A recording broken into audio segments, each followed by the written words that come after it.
Donc je me présente, je suis Marie. Aujourd'hui je vais répondre à toutes les questions que l'on m'a posées plusieurs fois sur comment j'ai connu mon mari, quelle est l'histoire entre nous deux, comment est-ce qu'on s'est mis ensemble, comment est-ce qu'on s'est mariés, pourquoi. J'ai connu Jean grâce à cette soi-disant mission, si on peut l'appeler comme ça. Il devait se cacher chez nous jusqu'à l'arrivée des renforts dans la maison. Bon, lui, il se cachait dans la cave, bien évidemment, et dans la maison, il n'y avait que moi et mes parents. On le nourrissait, on lui donnait toute l'attention qu'il devait recevoir, jusqu'à ce qu'on lui apporte de l'aide pour terminer justement cette mission qu'ils avaient commencée. Je l'ai connu d'à partir de là. Ma mère nous a vus tous les deux ensemble, et donc oui, elle lui a dit de partir. Je ne savais pas où est-ce qu'il pouvait retrouver refuge pour se cacher, comment est-ce qu'il allait s'en sortir, s'il allait s'en sortir vivant ou pas. Je m'inquiétais pour lui. Quand il est revenu, je vous raconte l'émotion que j'ai vécue.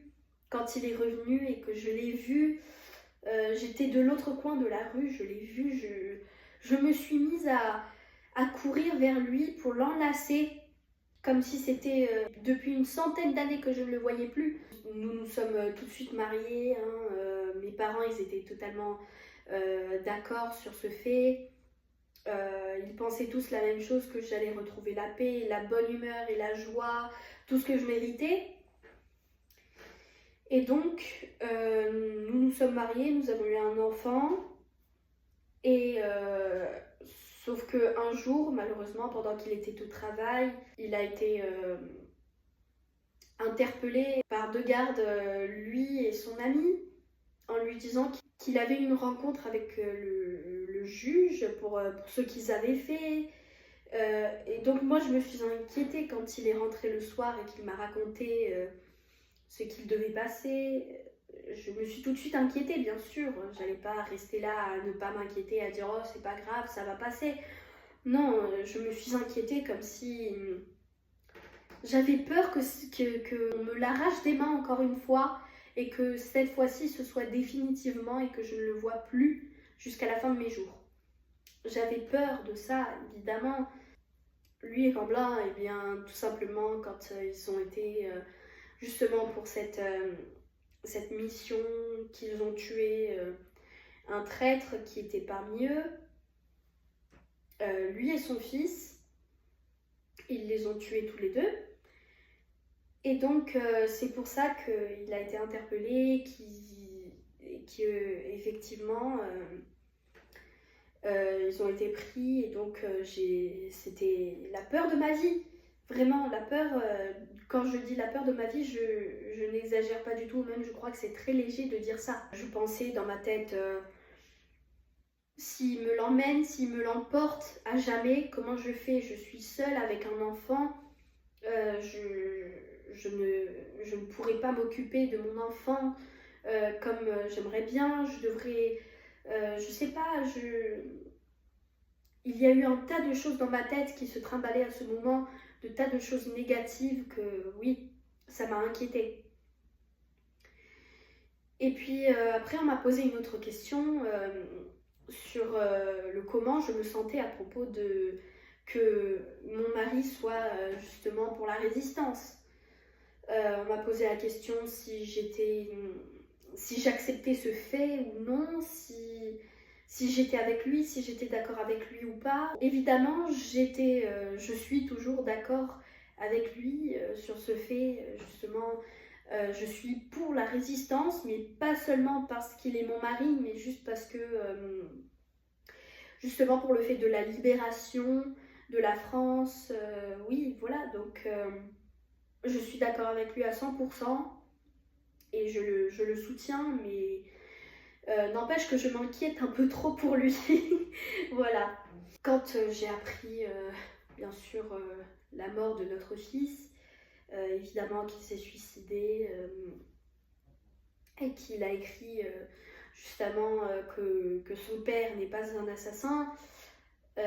Bon, déjà, du fait qu'il ait écrit que son père n'est pas un assassin, sur ça j'étais fière de lui, mais quand j'ai appris qu'il s'est suicidé, que mon fils est mort, même maintenant, j'arrive pas à y croire. Je me sens triste, je me sens comme un vide à l'intérieur de moi, parce qu'on m'a pris la deuxième chose la plus précieuse à mes yeux.